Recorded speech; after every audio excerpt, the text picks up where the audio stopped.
Hey folks, welcome to the channel and welcome to my shop. Today I wanted to go over with you folks how to remove and install a new Splinter Guard on our Festool tracks. This also works for pretty much every other track, Makita track, Mafel, whatever. But what I really wanted to do is look at the difference between the Makita Splinter Guards and the Festool Splinter Guards. Main reason being is that the Makita is half as expensive, half as cheap as the Festool. I think I paid for the 55-inch Splinter Guard. It was $14.99 on Amazon. I think typically the Festool Splinter Guards are about double that, around 30 bucks for the 55-inch rail. But anyway, I've kind of noticed a few differences in both Splinter Guards comparing the Festool and the Makita, so I'm going to go over those with you guys, and I'm going to show you how I remove the original Splinter Guard, how to clean up the track, how to install the new one, line up your saw to the new Splinter Guard, and get everything set up and ready to go. So with that, let's get started, guys. Thanks. Okay, so hopefully this will turn out on video. So I'm kind of fighting the shadows here, but I've already gone ahead and made a line here on this piece of scrap, and I'm gonna try and show you how the line, on this clear strip, it's kind of hard to get it exact, at least, in my personal experience. So you can see the line, that glare goes away, and when I pull it up right to that clear edge,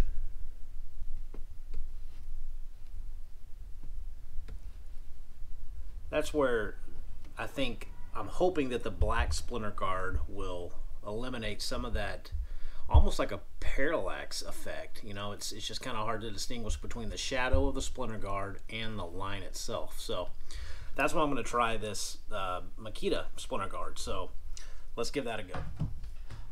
Okay, so I am using the rail that came with my MFT, and it is a 42.5-inch rail.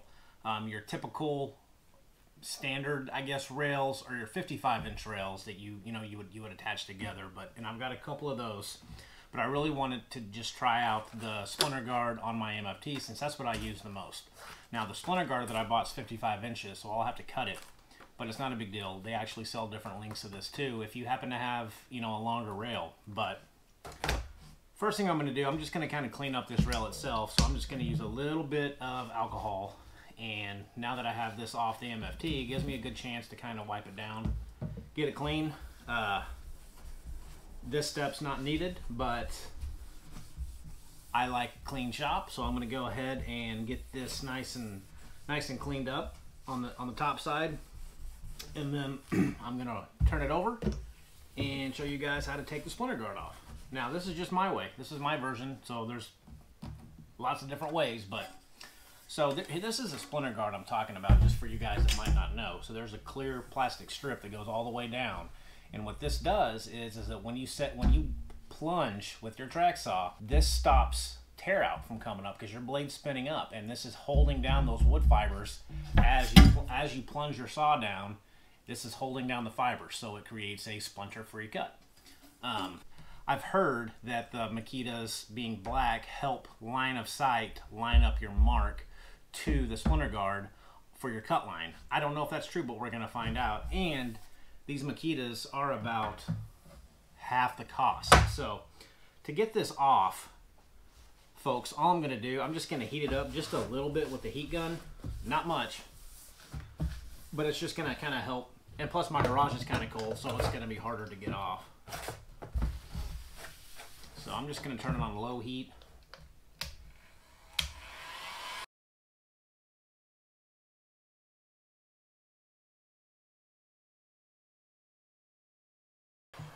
Okay. And just start peeling it up.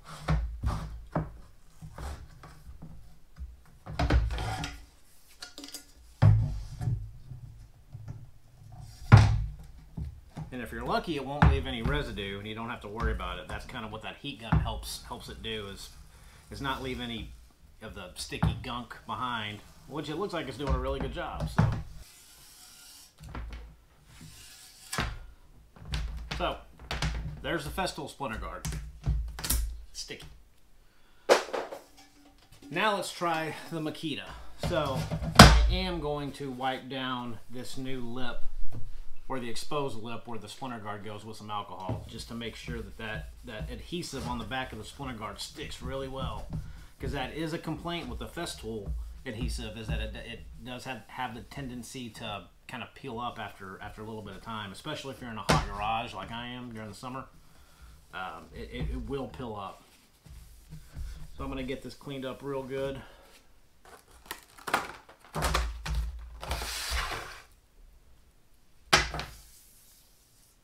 And I will say it's a lot more flexible, a lot more malleable than the Festool version. So we'll see. Okay, so I'm just going to start peeling this tape off and lining it up. Right, I'm going to put the back edge of this right on this ridge right here, all the way down. You don't have to put it against this, but if you put it all the way up against this, it kind of allows you to use the splinter guard numerous times. If you need to take it off and remove it, you can place it a little bit further out the next time. That way you have a little bit more longevity with these splinter guards if you have to take it off and recalibrate it to your saw. I'm just going to start with a little piece.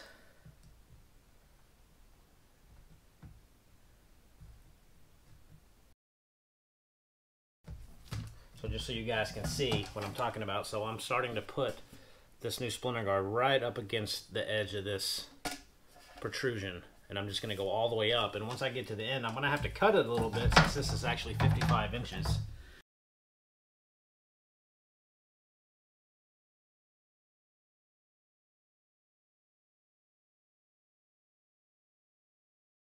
And the other thing I've noticed is the Makita splinter guard is a little more tacky, so it might actually help provide a little bit more grip for your material when you place the rail on your material. Because, you know, we have these non-skid kind of felt foamy non-stick pads, but I think also with this, it's a little bit more tacky than the Festool version, so I think that might help too keep your material kind of in place. We'll see. And I'm going to cut right down the edge of this. There we go. So now that that's on, I'm going to go ahead and clean the back of this too. I didn't really hit any of that. Okay, now that is on, you guys can see it is completely flush. It's not sticking up. And now I've got this much left over to align my track saw with. And again, if I ever need to remove this splinter guard, all I have to do is peel it up, if the adhesive's still good, but I can peel it up and I can place it a little further out, and that's going to give me more room out this way to take the saw again and cut it. So I'm going to install this back on my MFT, get everything squared up, and I'm going to show you guys that don't know how to do this, how to calibrate your saw to the new splinter guard. So let's go take care of that right now. Okay, I'm going to try to come in here and get a close-up of why you need to calibrate this. So I have not calibrated this new splinter guard yet, and you can see when I push this blade down, it pushes down that splinter guard. So that's not going to do me any good. Hope you guys can see that. Okay, so my setup here is I've reinstalled the rail. I've got it squared up. I've moved my fence out from underneath the rail. I've got this flat on my MFT. I've got my depth setting to about 1/8 of an inch, just enough to kerf this MFT top, and it's going to cut the splinter guard. So I've got the back sys hooked up, which I really don't need to because it's not really cutting anything except that splinter guard, and the power. So the other thing that I'm not going to do, I'm not going to start way back here because I'm not going to use this portion of the rail anyway on this MFT. I'm not going to be cutting wood off of the MFT, so I'm going to start the saw blade right about here and go up and stop it right about here. I can't go all the way anyway because I've got a wall there, but again, if I'm using this MFT, I'm not going to go all the way out anyway. So I'm only going to start here and probably stop here and then lift the saw up, and I'll probably just have to trim where the saw didn't cut, but I'll show you. So here we go.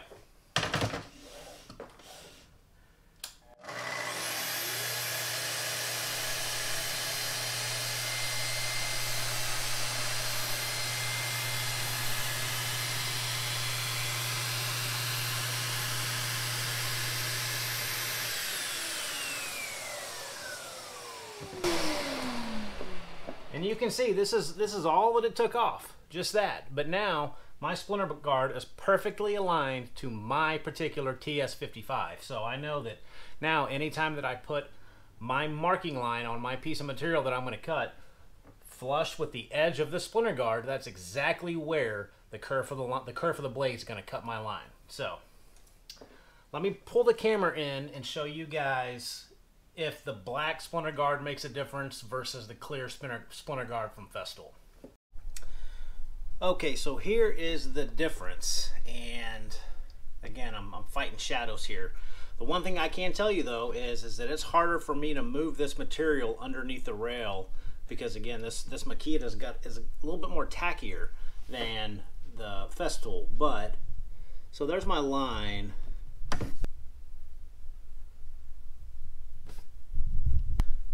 You'll just might have to take my word for it, but I do think the line's a little bit easier to see than the Festool Splinter Guard. Again, it's a little bit more harder for me to move it, to kind of finesse it once I get underneath this rail.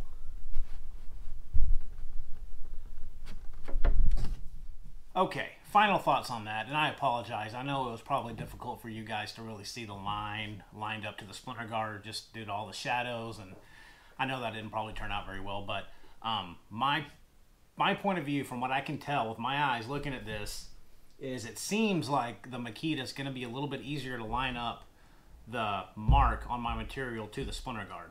I don't know what it is, if I just had a hard time with the clear Splinter Guard seeing the line. I know that seems backwards, but it really was harder for me to line up exactly the edge of that line with the clear Splinter Guard, whereas with the black Splinter Guard, it seems to be easier for me to line it up. I don't know. Time will tell. But the other good thing is, guys, this Splinter Guard was $14.99 on Amazon. I'll leave a link in the description below if you guys want to check it out. It'll be an Amazon affiliate link. But comparing that to the Festool Splinter Guard, which I think, don't quote me on it, I think it's around $30. So for half the cost, I think this is going to be great. And again, it's a little bit tackier underneath, so it kind of holds your material in a little bit better. At least it feels like it does. I don't know if that tackiness will wear away the more I use it, but the Festool Splinter Guard's slick. It doesn't have any tacky properties in it whatsoever, so this actually helps a little bit more hold in your material with the non-skid foam strips that are already on the track itself. So now I have three kind of non-stick little surfaces that's going to help my material not move around. So anyway, guys, just a really simple video on this Makita Splinter Guard. I just wanted to give it a shot, and I wanted to take you guys along for the ride to show you how easy it was to change the Splinter Guard, how to line it up to your saw, and time will tell if it holds up as good as the Festools. But you know, again, for $15, I don't think I could really go wrong. So guys, thanks for watching. Take care, and we will talk to you on the next video. Thanks.